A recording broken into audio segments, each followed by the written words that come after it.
Satyatari.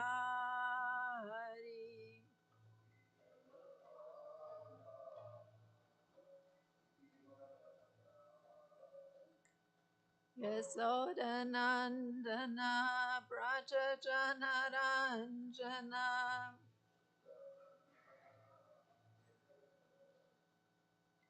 Yamunatira Panachari.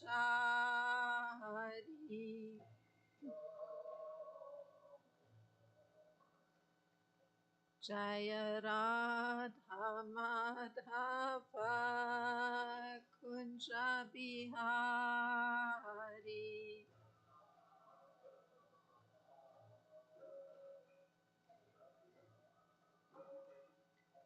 Gopi Jana Vallabha Girivaradhari.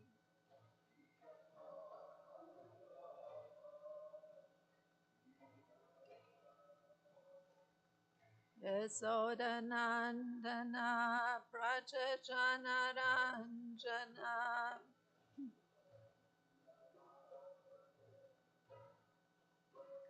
Yamunatira Panachari.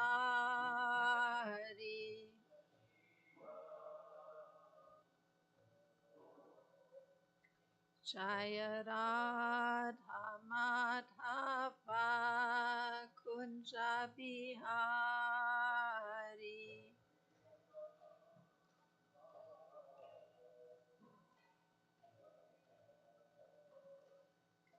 Gopi Jana Vallabha Girivaradhari.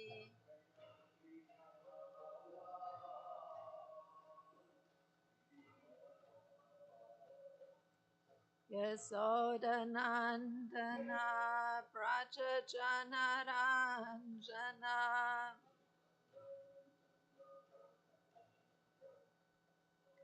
Yamunatira Panachari.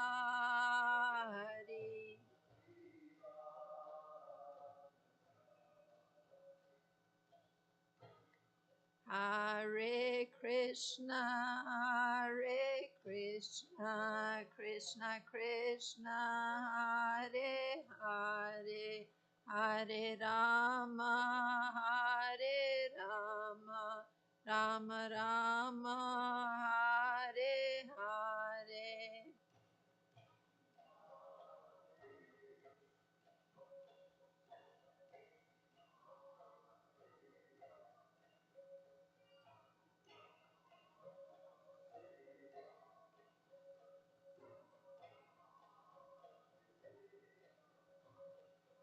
Hare Krishna, Krishna Krishna, Hare Hare, Hare Rama, Rama Rama, Hare Hare.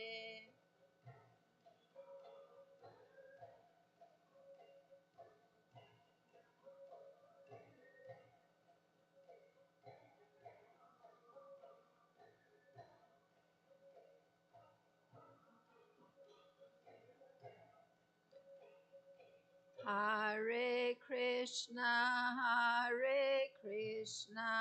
Krishna Krishna, Hare Hare, Hare Rama, Rama Rama, Hare Hare.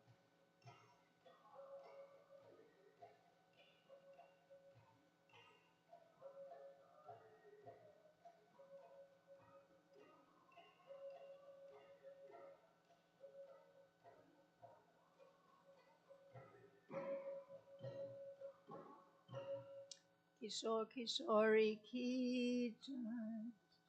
Jagannath Baladev Subhadra Marani Ki Jai. Gonitai Ki Jai. Srila Prabhupada Ki Jai.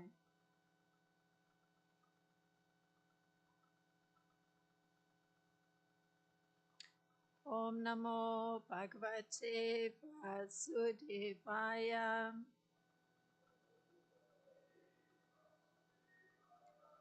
Om Namo Bhagavate Vasudevaya.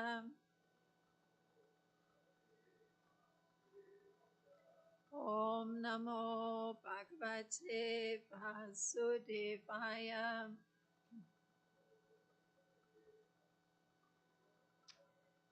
So on this, the appearance day of Lord Balaram, we are conducting the regular Srimad Bhagavatam class. So it's chapter 64 of Canto 10, and I'm going to read the introduction to the chapter, and thereafter we're going to do texts 1, 2, and 3. So the chapter is entitled The Deliverance of King Nirga. This chapter describes how Sri Krishna released King Nirga from a curse and instructed the royal order on the great danger of taking a Brahmana's property. One day, Samba and other young boys of the Yadava dynasty went to the forest to play, and after playing for a long time, they became very thirsty and began looking for water. Inside a dry well, they found an amazing creature, a huge lizard resembling a hill. The boys felt sorry for it and tried to pull it out, but after several attempts with leather thongs and ropes, they saw that they would not be able to rescue the creature, and thus they went to Lord Krishna and told him what had happened.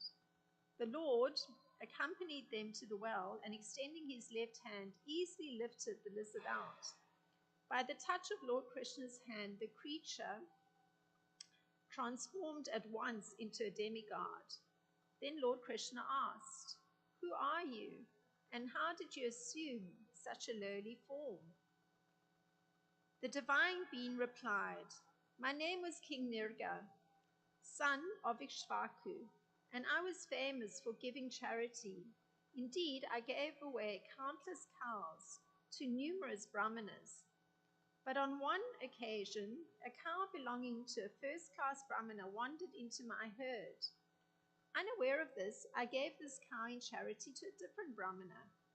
When the cow's previous owners saw the second brahmana taking this cow away, the first brahmana claimed the cow as his and began arguing with the second brahmana.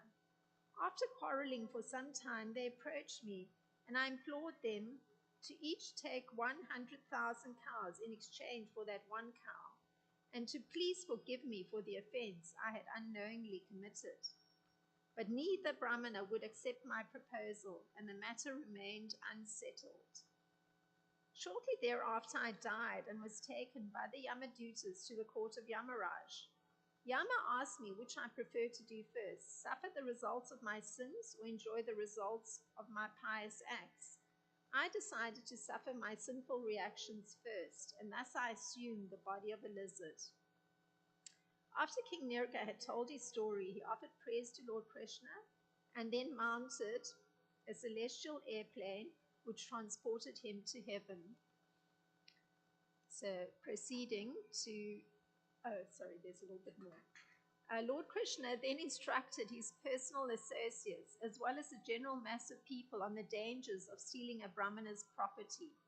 Finally, the Lord returned to his palace.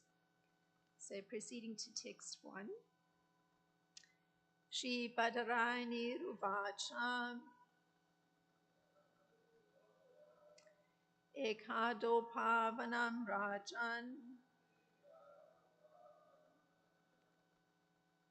Jagmuryadar Kamarakaham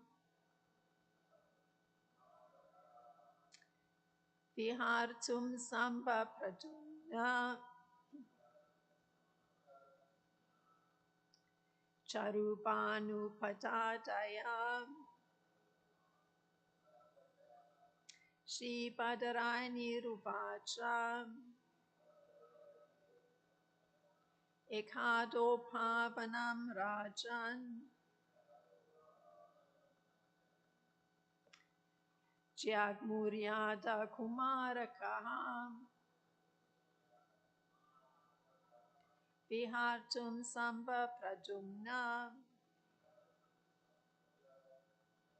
Charupanugadadaya Shri Padarani Rupacha Ekhadopavanam Rajan Jagmuryada Kumarakaha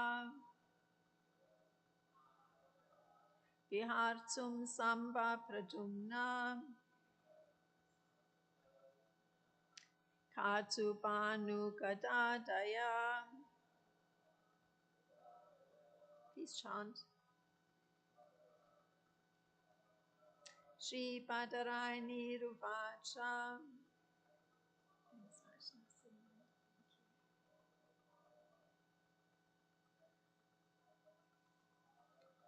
Jagmuryada Kumarakaha Vihartsum Samba Pradumna Charupanu Kadadaya Shri Padarani Ruvacha Ekado Pavanam Rajan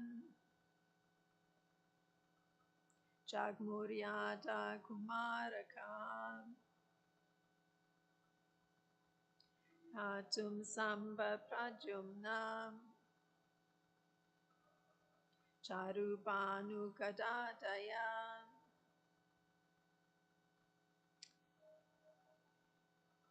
Shri Padarani Ruvacha Ekado Pavanam Rajan Jagmuryada Kumaraka Vihartum Samba Pradyumna Charupanu Kadadaya. Say the word for word. Sri Badarani, the son of Badarayana, Sukadev Goswami. Uvacha said, Ekada, one day, Upavanam, to a small forest. Rajan, O King Parikshit. Jagmu went. Yadu Kumarakaha, boys of the Yadu dynasty. Vihartum, to play. Samba, Pradumna, Charu, Banu, Gada, Adayaha. So that is Samba, Pradumna, Charu, Banu, Gada, and others. And the translation for text 1. Sri Badarani said, O king, one day Samba, Pradumna, Charu, Banu, Gada, and other young boys of the Yadu dynasty went to a small forest to play. The BBT purport. Srila Sridhar Swami states that the story of King Nirga, narrated in this chapter, is meant to give sober instructions to all proud kings. Through this incident, Lord Krishna also gave serious lessons to the members of his own family who had become proud of their opulence. Text 2. Kriditva sa chiram takram vichinvantaha pipashitaha jalam nirudake kupe dadarshu satvam adbhutam. And the translation for text 2. After playing for a long time, they became thirsty. As they searched for water, they looked inside a dry well and saw a peculiar creature. Text 3. Kirkala samgiri nibham viksha vishmrita manasaha Tasya Kodarane Yagnam Chakruste Kripayan Vitaham. In the translation for text 3, the boys were astonished to behold this creature, a lizard who looked like a hill. They felt sorry for it and tried to lift it out of the well. Omagana Timarandasya, Gananjana Shlakaya, Chakshurin Militamyena, Tasmai, Shi Gurave Namaha, Shi Chaitanya Manopistam, Stapitamyena Bhutsale, Swan Rupa Kadamayam, Dadati Swapadantikam. Vandeham Shri Guru Shiyuta Parikamlam Shri Guru Vaishnavam Cha Shri Rupam Sagrajatam Sahagana Ragutam Vitam Sajivam Sadvaitam Savadutam Parijala Saitam Krishna Chaitanya Devam Shri Radha Krishna Padan Sahagana Lalita Shri Vishaka Vitam Cha. Hey Krishna Karuna Sindhu Dina Bandho Jagat Pate Gopesha Gopika Kanta Radha Kanta Namostute. Tatsa Kanchana Gorangi Radhe Vrindavaneshwari Vishabhanu Sute Devi Pranamami Hari Priye Panchakalpataribhya Kripa Sindhivya Vichapatitanam Pavanebhyo Vaishnebhyo Namo Namaha Nama Om Vishnu Padaya Krishna Prestaya Bhutale Shrimati Roma Padaswami Iti Namine Nama Om Vishnu Padaya Krishna Prestaya Bhutale Shrimati Bhaktivedanta Swami Iti Namine Namaste Saraswati Devi Gauravani Pracharine Nirvishesha Sunyavadi Ashitya Deshatarine Jai Shri Krishna Chaitanya Prabhu Nityananda Shri Advaita Gadadhar Shivasadi Gaura Bhakta Vrindam Hare Krishna Krishna Krishna Hare Hare Hare Rama Rama Rama Hare Hare.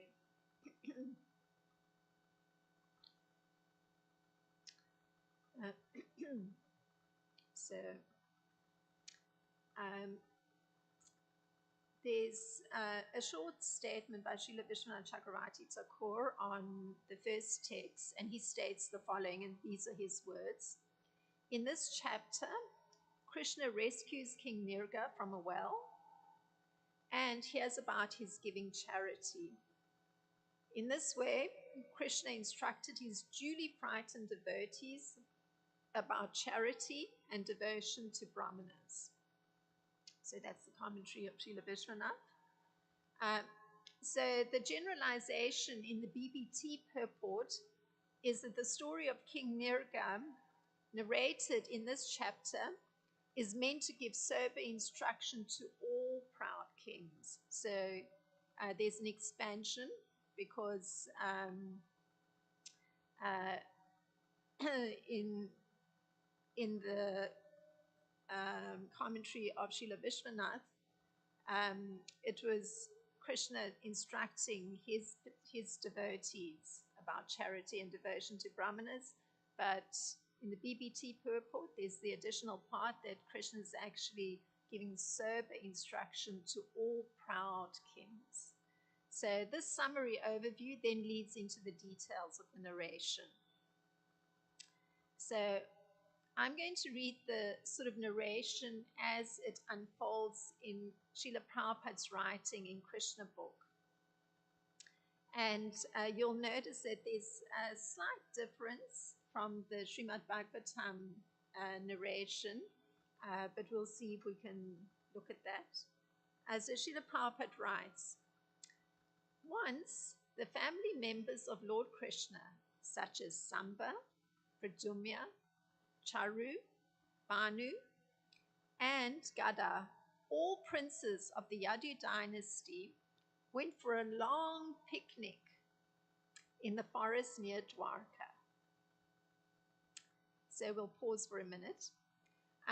So we can consider these personalities that are mentioned here. Who are they? So Pradyumna is Lord Krishna's first son, and he has the status of being an expansion of Lord Krishna. So he's considered Vishnu Tattva alongside Aniruddha. And Srila Prabhupada puts it this way. Lord Vasudev engaged in his transcendental pastimes along with his plenary expansion namely Sankarshan, Pradumya, and Aniruddha, and therefore each and every one of them can be addressed as the personality of Godhead. So there's one of the personalities that are going on a picnic, or in the Srimad Bhagavatam, that they're going into a small forest to play. So this Pradumya then is the son of Krishna and Rukmini, and is the same Pradumya who's a member of Lord Krishna's eternal fourfold plenary expansion, the Chaturvyuha. So there's the other personality who's actually the brother of Pradumya, and that's Charu. And out of Rukmini's 10 sons, Charu is the 10th. So there's those two brothers. And continuing, Bhanu is one of the sons of Satyabhama.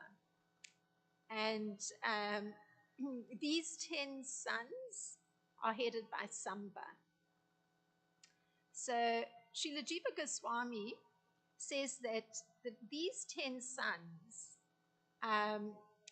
of which Bhanu and Samba are brothers, were highly regarded by Lord Krishna, their father. And in fact, they're generally considered to be like their glorious father, Lord Krishna. And then another personality that's in this listing of the boys either going into the forest to play or going on a picnic, a long picnic, is Gada. And this is interesting because Gada is mentioned in the context of the Yadava army that fought the enemy kings after Lord Krishna's kidnapping of Rukmini. So he doesn't seem to fall into the category of the sons of the queens of Lord Krishna. So there's this mention, and this is quoting from the Bhagavatam: the heroes of the Lord's army, headed by Gada and Shankarshan, could not tolerate the aggression of the opposing king. Thus, with iron arrows, they began to strike down the enemy's horses, elephants, and chariots. So that was from the 54th chapter. So this is Krishna kidnapping Rukmini. So this is Gada being present together with Shankarshan to fight the opposing kings who had all gathered to support King Shishupal.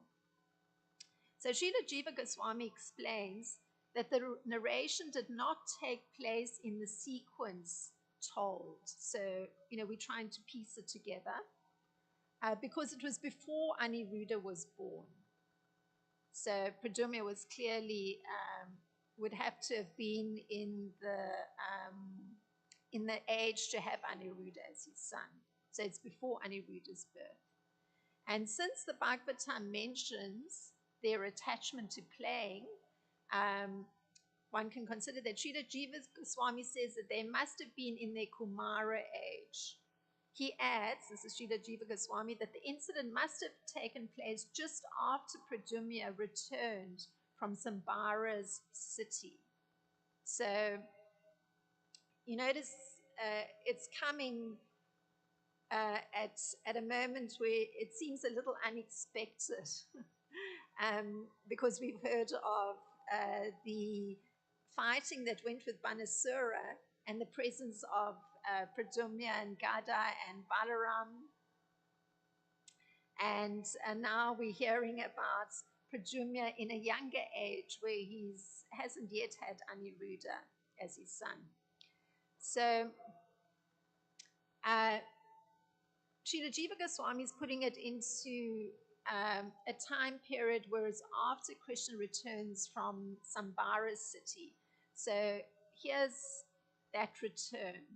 It's described in this way in the Srimad Bhagavatam. Lord Pradumya and his wife resembled a cloud accompanied by lightning as they descended from the sky into the inner quarters of Krishna's most exalted palace, which were crowded with lovely women. Pradumya, so That's the return to Dwarka by Pradumya. And Pradumya had in fact been kidnapped from his parents' home when he was 6 days old by Sambara. And Sambara had hurled him into the sea. And this was actually told to Pradumya by Mayavati, who had been a maidservant in the kitchen of Sambara, when a huge fish was caught and brought into that kitchen, and then Pradumya, as that 6-year-old baby, a 6-day-old baby, was found in the belly of the fish. So Mayavati is given Pradumya by the other persons in the kitchen, and so she brings him up. And then once he's at a kind of youthful marriageable age, which is the time when she actually reveals to him this particular fact. So here are some of the details following in this current narration. So carrying on back to where we are in the present. In the course of their excursion, all of them, meaning all these princes of the Yadu dynasty, and Gada, as I say, seems to be an older personality, became thirsty. So they tried to find out where water was available in the forest. When they approached a well, they found no water in it, but on the contrary, within the well was a wonderful living entity. It was a large lizard, and all of them were astonished to see such a wonderful animal. So that's part of the narration in the present. So Srila Jiva Goswami, he notes that they were astonished, and he gives 2 reasons for their astonishment. One was because the creature had such a huge body, so that meant it had to have been living in that well for a very long time. So the boys are computing this and understanding this. And the fact that they only saw it at this time, Srila Jiva Goswami attributes to it being the will of the Lord. So there's a reason also why it wasn't so easy to see this lizard. And that is, one, that the water of the well was deep, and the well was also covered with creepers. And in addition, they had to search within the water to see the lizard. So that's Srila Jiva Goswami's explanation that takes into account why this lizard wasn't seen earlier. So in the present time, in our present age that we're living, if one actually looks, there's very many different varieties of lizards and sizes of lizards in different areas of our earthly planet. But very interesting, one of the largest lizards is some lizard that's been called the Komodo dragon. And this lizard is found in Indonesia, or the islands around Indonesia. And this lizard is usually like 3 feet long, and it weighs 180 pounds. So it's pretty sizable, because generally one thinks of a lizard as small, but not so. Even in the present time, there's this very sizable lizard, 3 feet long. And when you see pictures of it, it's sort of very darkish colored and a very long, you can't say exactly talons, but there are talons. There's kind of a claw-like web, well, not webbed, but claw-like feet. And the head is very blunt looking, long and blunt looking. And there's one other huge lizard, because the emphasis was on this lizard having been very large and looking like a hill. There's one other very large lizard, and this particular lizard, and the environment that the lizards live in is very similar. It's kind of sandy terrain. The other lizard that's very huge that's found in the present time is in Australia, in desert area. And that particular lizard can reach 9 feet. So it's very extraordinary. You don't think of lizards as that large. And the interesting thing is that the lizard has this capacity to move at something like 25 miles an hour when it needs to catch its prey. So for like half a mile, it can move at 25 miles an hour, like extremely speedy. So one imagines, taking into account these facts just in the present time, that a lizard that's actually caught in a well doesn't have the capacity to actually move very far, and most of the prey is got by ambushing it. So even the difficulty to eat would have been present there because it couldn't actually move very far. So, but at any rate, here it was in this particular well. So, of course, the implication, and Srila Jiva Goswami points to that fact, that the well needed to have been very large to accommodate a huge body of a lizard. So, continuing the narration, and this is Srila Prabhupada from Krishna book, they could understand that the animal was trapped and could not escape by its own effort. And so, out of compassion, they tried to take the large lizard out of the well. So that's a narration from Srila Prabhupada. So naturally, one thinks of what compassion actually is. And, when you understand that a poor creature is restricted and its natural capacity to obtain its nourishment is also restricted, naturally there's going to be some sense of concern and empathy towards the suffering of the poor creature. So there's a different way in which compassion is defined in the Vedic literature, and usually when it's used for Lord Krishna. And this is such an interesting definition of compassion, because this is how compassion is applied to Lord Krishna. That he is Durmata, and that word means compassion, him whose beautiful mind is compassionate even towards the wicked. So very extraordinary. It's not just having simple empathy as one would normally think of in terms for compassion, but it's actually of having such a beautiful mind, this is Lord Krishna, that his compassion is even towards wicked persons. So this term was used, being attributed to Lord Krishna, at the time when he was dealing with Rukmi. So we had covered this some time back, because Rukmi directly expressed his, you could say, wickedness by saying these words of Lord Krishna. He said, this is Rukmi talking about Lord Krishna, this wicked cowherd boy, infatuated with his prowess, has violently abducted my sister.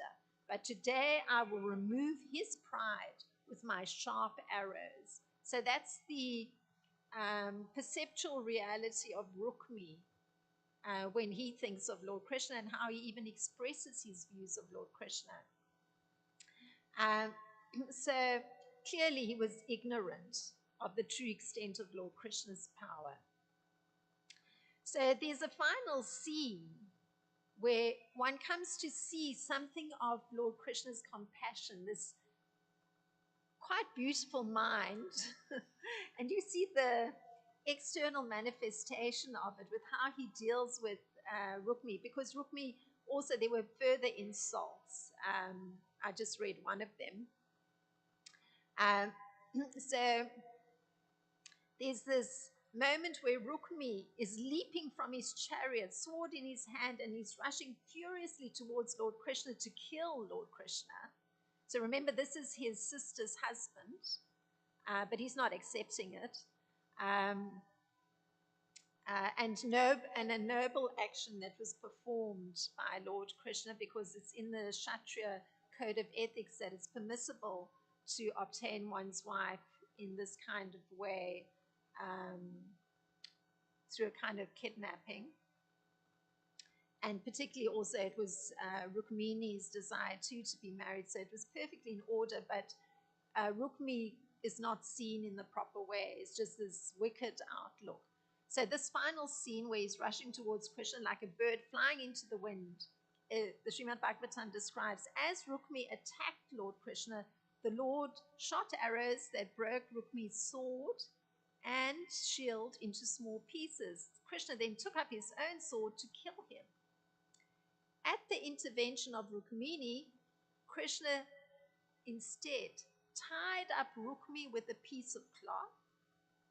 And this is something of Krishna's mind. He then proceeded to disfigure Rukmi by comically shaving him, leaving part of his moustache and hair. So this was compassion on the part of Lord Krishna. So it's manifesting as, somebody with very wicked intentions, a very wicked outlook, not being able to even assess the glory of Lord Krishna, having Krishna show compassion by, instead of taking his life, allowing him to continue living, but humiliating him.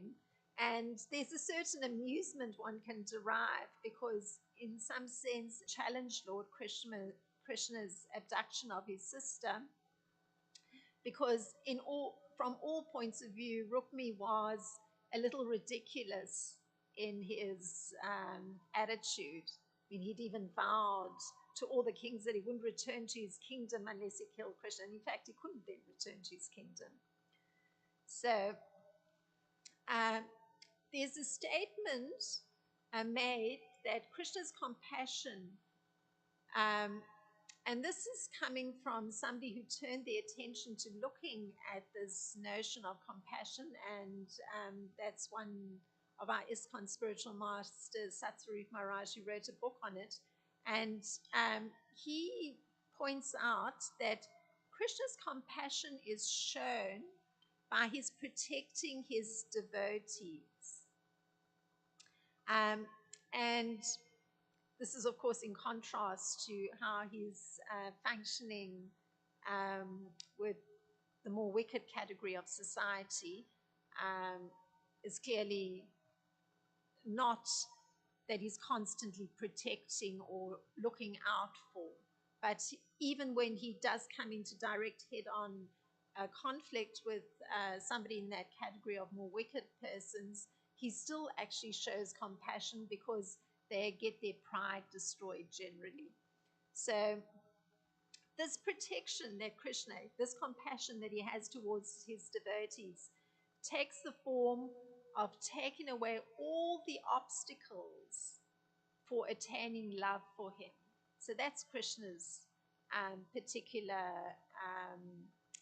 compassion. And this is a very interesting thing, because sometimes one doesn't think that one's going to have to suffer when one has taken shelter of Krishna. One thinks that now, everything will be smooth because one feels the protection of Krishna. But then Krishna may make an arrangement that actually something that one was attached to gets taken away from one, or even maybe not attached to, but something that one was regularly doing, it gets removed. So one could actually think, oh, but why would Krishna make me suffer? So it doesn't seem like a compassionate thing. It seems maybe even like a little bit cruel.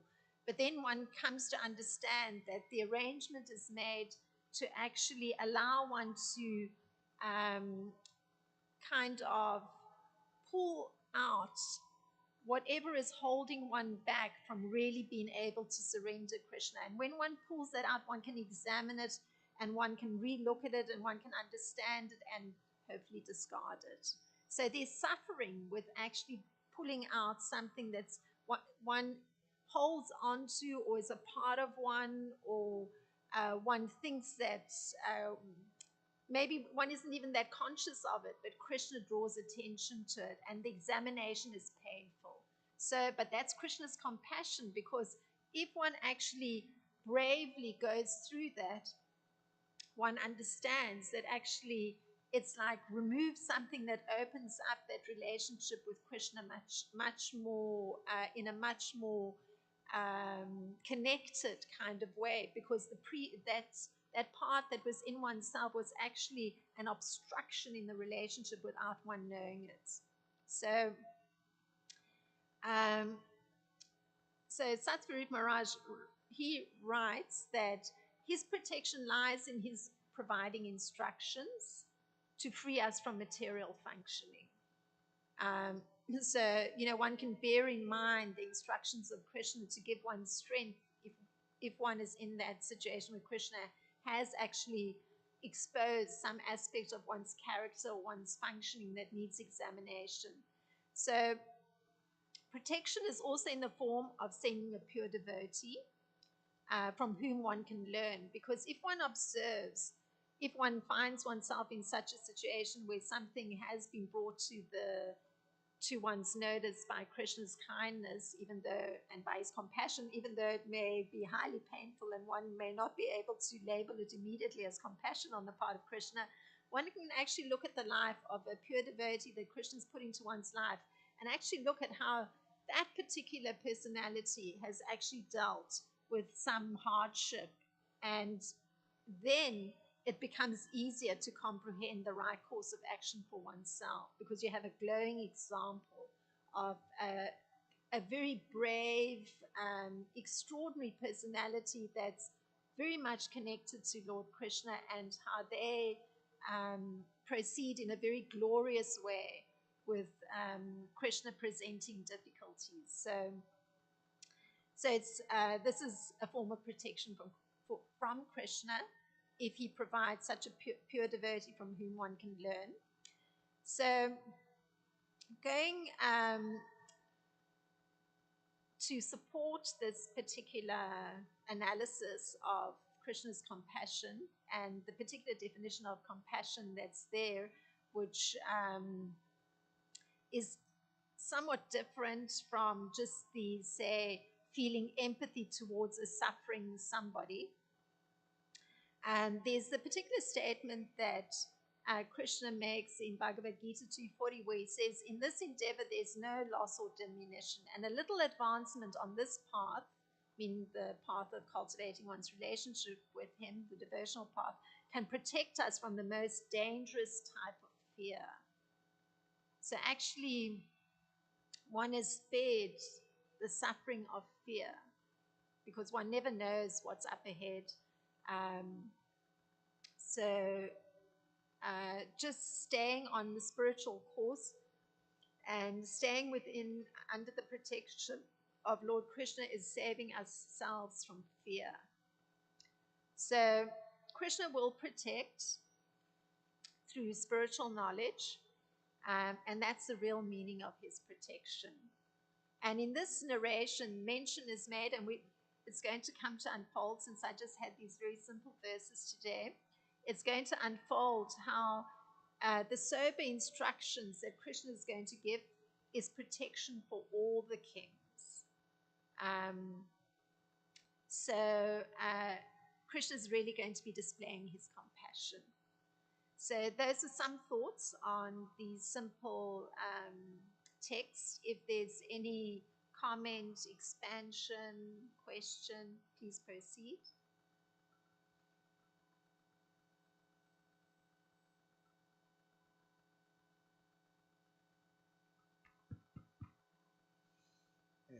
Couple of things. One is Gada is the younger brother of Krishna. Is the son of Vasudev with another queen. It's mentioned before by Srila Prabhupada. Thank you. so younger brother. Thank you. And the very, looking forward to hear more about this sovereign instruction that have to do with how one have to be very sober when associating and serving, especially serving Brahmana devotees. So,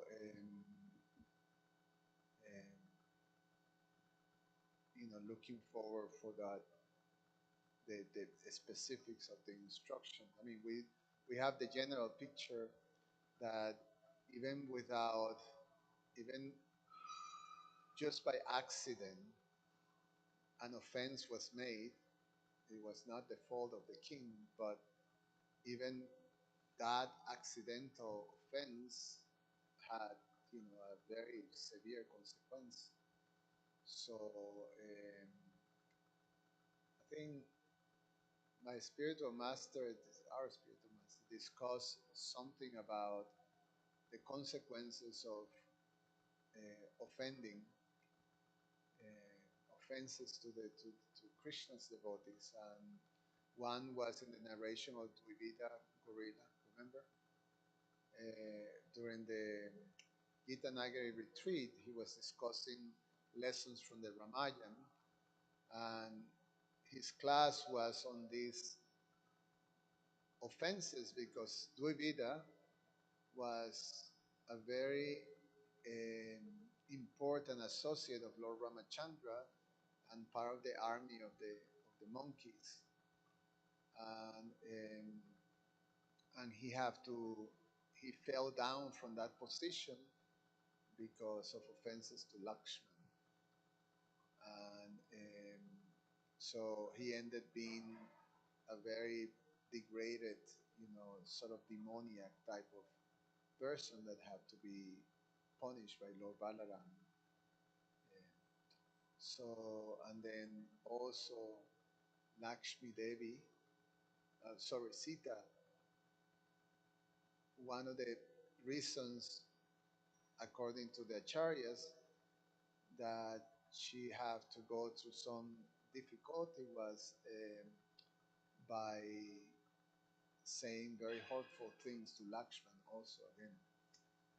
So yeah, this importance of being very sober and mindful when one is dealing, especially in service or association with devotees of Krishna. So there's consequences, even if we're not necessarily trying to make an offense, but actually trying to serve. But even by accident, an offense happens, it could be very, very severe. So maybe you can comment on that. Yes.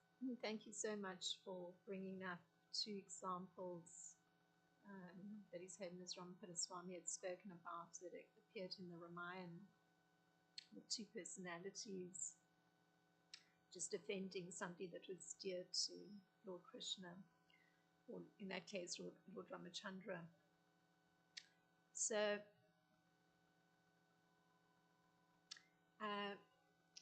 just perhaps adding to that,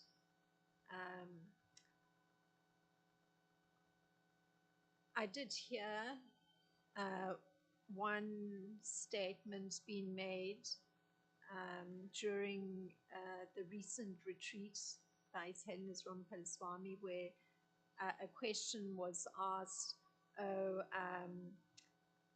Somebody was acknowledging that they'd made offenses, perhaps not directly acknowledging, but clearly following an instruction they received to try and perhaps reach out to the persons that they'd offended. And the person's question to Sharampada Swami was, well, it doesn't seem to be working too well with maybe two of those persons. And the response of Sharampada Swami was very interesting because it indicated what was the consequence of having offended someone. And he proceeded to say what was important to do take the actions that the person was taking, because in that way they would not be blocked from chanting the holy name. So it literally means that one is even not got entrance into the holy name through having performed it, having committed an offense to persons that are serving. So I thought that was quite significant, because who can think of greater misfortune than actually being blocked from chanting? So that's just adding to the theme that you were touching on.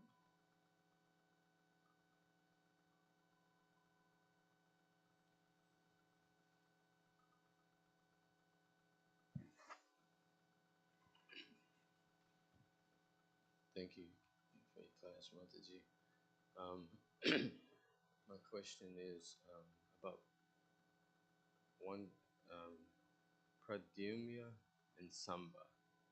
Was Pradyumna the one that kidnapped his wife, and then Lord Balaram came to rescue him and put the plow into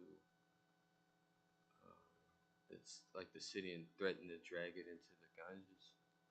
Was it Pradyumna or Samba? It was Samba. Okay. It was Samba. Okay. All right. And my other question is like in the Bhagavad Gita, right? 14:2. It says, by becoming fixed in this knowledge, one can attain to the transcendental nature like my own. And you mentioned about, I think, Krishna's compassion or devotees' compassion for even the wicked. Compassion for the compassion. wicked. Yeah, Krishna's compassion is shown through his protecting the devotees through instructions. And you mentioned like compassion towards people who are wicked, or that.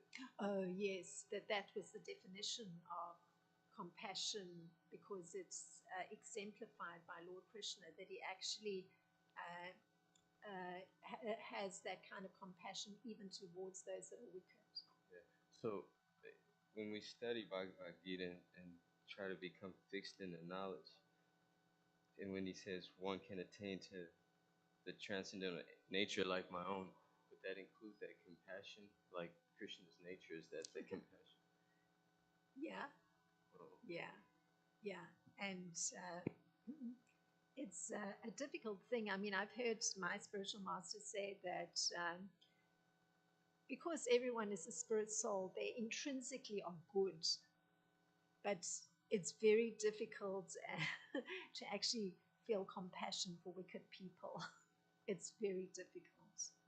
I mean, one can think they're suffering, but to actually feel compassion, that's not so easy. It's yeah, it's part of Krishna's nature, and what you are saying, does it mean that also, one will get his transcendental kind of nature? So yes, that is what one can expect, but quite a way down the line.